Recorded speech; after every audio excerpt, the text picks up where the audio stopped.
ఆంధ్రప్రదేశ్లో మళ్ళీ ఎన్నికల నగారా మోగబోతోంది. ఆగస్టు కానీ లేదంటే సెప్టెంబర్ నెలలో కానీ ఈ 2 నెలల్లో ఎప్పుడో అయినా ఖచ్చితంగా స్థానిక ఎన్నికలు నిర్వహించబోతోంది ఆంధ్రప్రదేశ్ ప్రభుత్వం అనేది. దీనికి సంబంధించి తాజాగా ఏపీ మంత్రి ఒక కీలక వ్యాఖ్యలు చేశారు. ఏపీ స్థానిక సంస్థల ఎన్నికల నిర్వహణపై మంత్రి మల్లిడి రాంప్రసాద్ రెడ్డి ఒక ప్రకటన చేశారు.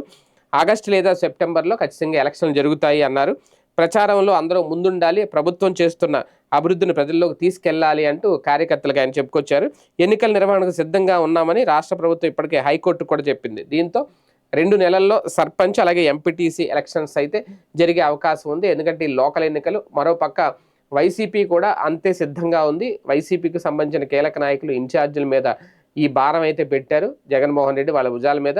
ఎందుకంటే ఈసారి ఏకగ్రీవాలు ఉండకూడదు అనేది వైసీపీ లక్ష్యం. ఎందుకంటే ఏదో రకంగా ఏకగ్రీవం చేసి ఎన్నికలు జరగకుండా ఉంటే అక్కడ ఏం హడావుడి ఏమి ఉండట్లేదు. వీళ్ళు ఏం చేశారు, ఈ 2 ఏళ్లలో ప్రభుత్వం మీద వ్యతిరేకత ఉందా లేదా తెలియాలంటే ఏదో ఒక ఎలక్షన్ రావాలి. ఇప్పుడు వచ్చిన అవకాశాన్ని వినియోగించుకుంటేనే ఒక క్లారిటీ వస్తుంది వైసీపీకి.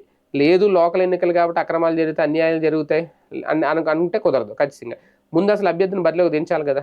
ఏకగ్రీవం అయిపోతే ఇంక ఎలక్షనే ఉండదు. ఈ నేపథ్యంలో వైసీపీ కూడా చాలా సీరియస్గా ఉంది. వాళ్ళు సీరియస్గా ఉన్నారు కాబట్టి ఈ ఎన్నికలు అంత ఆషామాషి వ్యవహారం కాదు, సీరియస్గా దృష్టి పెట్టాల్సిందే అనేది కూడా కూటమి ఆలోచన. ఇంకా కూటమిలో ఉన్న మిత్రపక్షాలకు ఎలా పంపకాలు జరుగుతాయి ఏంటనేది ఏది ఏమైనా ఆగస్టు సెప్టెంబర్లో స్థానిక ఎన్నికలు అయితే జరగబోతున్నాయి.